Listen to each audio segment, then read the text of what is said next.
ये हिंदुस्तान के हर हिस्से से लोग आते हैं, लेकिन पंजाब से ज़्यादा आते हैं। मैंने जो मेरी ड्यूटी में महसूस करा है कि मुझे बड़ी हैरत होती है कि मतलब इतनी साफ उर्दू पढ़ते हैं वो कि मैं भी नहीं पढ़ पाता, वो इतनी साफ पढ़ते हैं। 7 बच्चे होके गुजर चुके थे, अंग्रेज़ी हुकूमत आ गई थी, पेंशन बंद हो गई थी। पूछते हैं वो कि गालिब कौन है, कोई बतलाओ कि हम बतलाएं क्या। काबा किस मुँह से जाओगे गालिब, शर्म तुमको मगर नहीं आती। सतिंद्र सरताज जी जो सिंगर हैं, उन्होंने पूरी एल्बम बनाई यहाँ की। अच्छा जी, अच्छा। तो मेरी और इत्तेफाक से मेरी ही ड्यूटी में वो आए थे। हैं और भी दुनिया में सुख नवर बहुत अच्छे, कहते हैं कि गालिब का अंदाजे बयां और।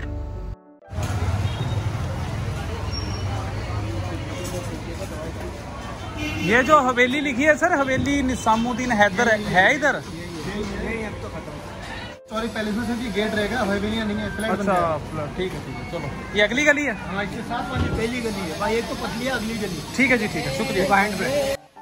ना था कुछ तो खुदा था, कुछ ना होता तो खुदा होता, डुबोया मुझको होने ने, ना होता तो मैं क्या होता। एमेंस व्लॉग देख रहे मेरे सारे ही व्यूअर्स का एक बार फिर से बहुत बहुत स्वागत है। आज बहुत ही टाइम के बाद पुरानी दिल्ली आने का मौका मिला। लास्ट टाइम जब मैं यहाँ आया था तो गालिब की हवेली नहीं देख पाया था। गालिब की ये हवेली बल्ली मारान की मीर कासिम जान गली में पड़ती है। तो चलिए आप बने रहिए मेरे साथ, आप सबको दिखाते हैं एक इतिहास के बहुत ही महान कवि की हवेली।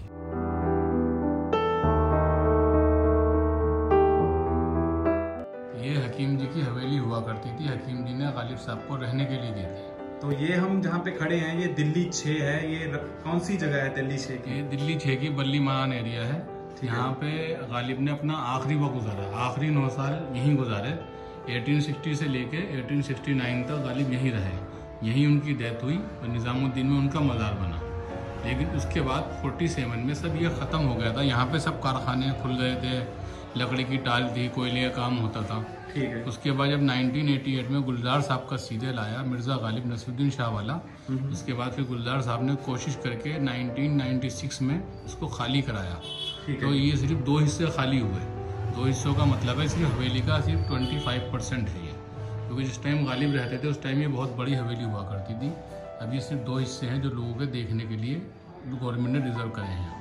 ठीक है। और इसको खाली कराने का मकसद ये था कि यहाँ पर जो गालिब ने वक्त गुजारा वो बहुत परेशानी वाला वक्त था। 7 बच्चे होके गुजर चुके थे, अंग्रेज़ी हुकूमत आ गई थी, पेंशन बंद हो गई थी, उम्र का आखिरी हिस्सा था, बीमार रहने लगे थे, वो वक्त यहाँ गुजारा। वरना तो सारी उम्र दिल्ली में ही गालिब की गुजरी है, क्योंकि 13 साल की उम्र में इसी इलाके में आगे गली का समझा नहीं लगता, वहाँ शादी हो गई थी, इनकी ससुराल वहीं थी। ससुराल में कई साल घर दामाद बनकर रहे, फिर और दिल्ली में कई जगह पर रहे, लेकिन वो निशान अब बाकी नहीं रहे। यहाँ पे आखिरी वो गुजारा, इसलिए इसको गवर्नमेंट ने रिजर्व करा है। तो यहाँ पे क्या क्या पड़ा हुआ है? ये म्यूजियम है? ये म्यूजियम बनाया है और ओरिजिनल यहाँ पे कुछ भी नहीं है। यहाँ पे सब सैंपल के रखे हुए हैं। जैसे कपड़े देखेंगे आप, कपड़े सैंपल के हैं, अंदर बर्तन हैं, बर्तन सैंपल के हैं। ये किताबें हैं, ये किताबें भी गालिब के हाथ की लिखी हुई नहीं है। अच्छा जी। लिखी हुई किसी और के हाथ की है, लेकिन शायरी गालिब की है। और ये भी कुछ भी ओरिजिनल नहीं है? ओरिजिनल यहाँ पे कुछ भी नहीं है। अच्छा। ओरिजिनल होगा तो या तो ASI की लाइब्रेरी में होगा या फिर जो गालिब अकेडमी है निजामुद्दीन में, उसमें हो सकता है। अच्छा, एक तरह से उनकी यादगार बनाई है। उनका सारा जो कुछ भी उन्होंने शायरी लिखी है वो यहाँ पे लिख के संभाली हुई है ऐसे। तो ये सारी कोशिश करी है श्री गुलजार जी ने। ये गुलजार जी की कोशिशों के बाद ये खाली हुआ है। ठीक है, ठीक है। तो कभी उनका बाद में कभी आना होता है गुलजार जी? गुलजार साहब ये स्टेचू जो आप देख रहे हैं व्हाइट वाले, गुलजार साहब खुद आए थे जब इनोवेशन हुआ था उसका 2010 में। अच्छा। गुलजार साहब का ही दिया हुआ स्टेचू है, दिल्ली गवर्नमेंट को उन्होंने गिफ्ट किया था। और शीला दीक्षित चीफ मिनिस्टर थे उस टाइम, गुलजार साहब, जावेद अख्तर, शबाना आदमी सब आए हुए यहाँ पर। ठीक है, ठीक है, ठीक है। मैंने ये देखा है कि ये हमारी जो यंग जनरेशन है और कोई और भी, मैं कहता हूँ कि काफी जो एज्ड भी है ना, ये कम जानते हैं इस जगह के बारे में। दिल्ली में आना जाना जिनका थोड़ा होता है वो जानते हैं इस जगह पे। दिल्ली में नहीं, वैसे आज की तारीख में तो करीब सभी जाने, क्योंकि नेट पर है, गूगल पे है। ठीक है। अभी आपके पंजाब से ही पिछले साल की बात है, सितंबर की इसी महीने की, सतिंद्र सरताज जी जो सिंगर हैं, उन्होंने पूरी एल्बम बनाई यहाँ की। अच्छा जी, अच्छा। तो मेरी और इत्तेफाक से मेरी ही ड्यूटी में वो आए थे यहाँ पे, जो शूटिंग उन्होंने 2-2.5 घंटे करी थी यहाँ पे। क्या बात। उर्दू की पूरी एल्बम बनाई थी उन्होंने, अभी अगस्त के महीने में रिलीज हुई है वो पूरी एल्बम। बम्बई में जावेद अख्तर के हाथों से। बिल्कुल जी बिल्कुल, उन्होंने यही बनाई थी। पंजाब के बहुत आते हैं और ऐसे ऐसे पंजाब के ऐसे ऐसे आते हैं कि मुझे बड़ी हैरत होती है कि मतलब इतनी साफ उर्दू पढ़ते हैं वो कि मैं भी नहीं पढ़ पाता, वो इतनी साफ पढ़ते हैं। कुछ 2 महीने पहले का था, कनाडा की एक फैमिली आई थी, सिख फैमिली थी पंजाबी। अच्छा जी, कम से कम 5-6 लोग थे, लेडीज़ भी जेंट्स भी, बहुत मतलब बाज़ौक़ इंसान थे। उनको मैंने शेर सुनाए, बड़े खुश हो गए बेचारे गए, बहुत मतलब खुश हो के गए वो यहाँ पे। 4-5 घंटे 3-4 घंटे बैठे रहे। यहाँ मैंने कुर्सी भी दी, कुर्सी पे बैठे रहे, बुजुर्ग भी थे उसमें। अच्छा जी, ये और भी लोग आते हैं, वैसे दुनिया हिंदुस्तान के हर हिस्से से लोग आते हैं, लेकिन पंजाब से ज़्यादा आते हैं। मैंने जो मेरी ड्यूटी में महसूस करा है, क्योंकि मेरी ड्यूटी दोपहर की होती है, दोपहर में मेरी ड्यूटी में पंजाब से ज़्यादा आते हैं। अच्छा, पंजाब से ज़्यादा आते हैं। बाकी तो और सब जगह से ही आते हैं करीब करीब। हाँ, आंध्रा से भी आते हैं, कश्मीर से भी आते हैं, और भी लोग उस जगह से आते हैं, लेकिन पंजाब के ज़्यादा आते हैं। मेरी ड्यूटी में जो 1 साल मुझे भी यहाँ लगे हुआ है, तो मैंने अपनी ड्यूटी में जो देखा वो ठीक है चलो।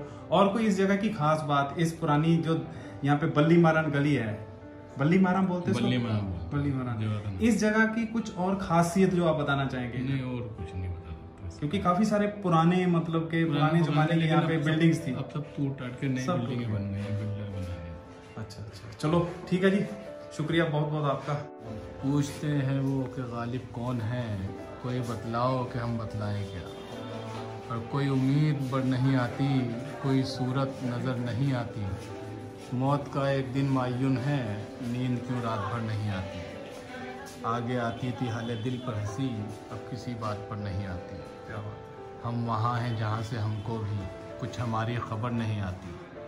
अब मरते हैं आरज़ू में मरने की, मौत आती है पर नहीं आती। अब काबा किस मुँह से जाओगे गालिब, शर्म तुमको मगर नहीं आती। राह को चाहिए एक उम्र असर होने तक, कौन जीता है तेरी जुल्फ के सर होने तक। हमने माना कि तगाफुल न करोगे, लेकिन खाक हो जाएंगे हम तुमको खबर होने तक। आशिकी सब्र तलब और तमन्ना बेताब, दिल का क्या रंग करूं खूने जिगर होने तक। और दिले नादां तुझे हुआ क्या है, आखिर इस दर्द की दवा क्या है।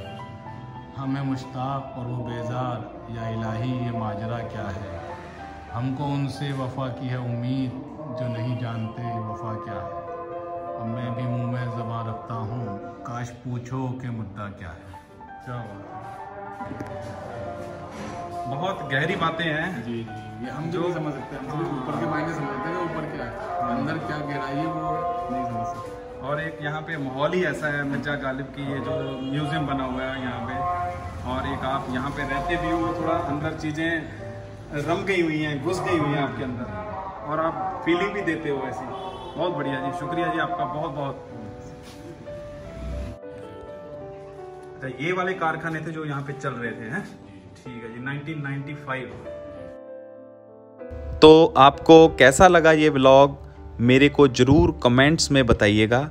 और मेरा चैनल जिसका के नाम ए मैंस व्लॉग है, उसको ज़रूर सब्सक्राइब करिएगा। मिलते हैं बहुत ही जल्द नेक्स्ट व्लॉग में। Till then take care, bye bye.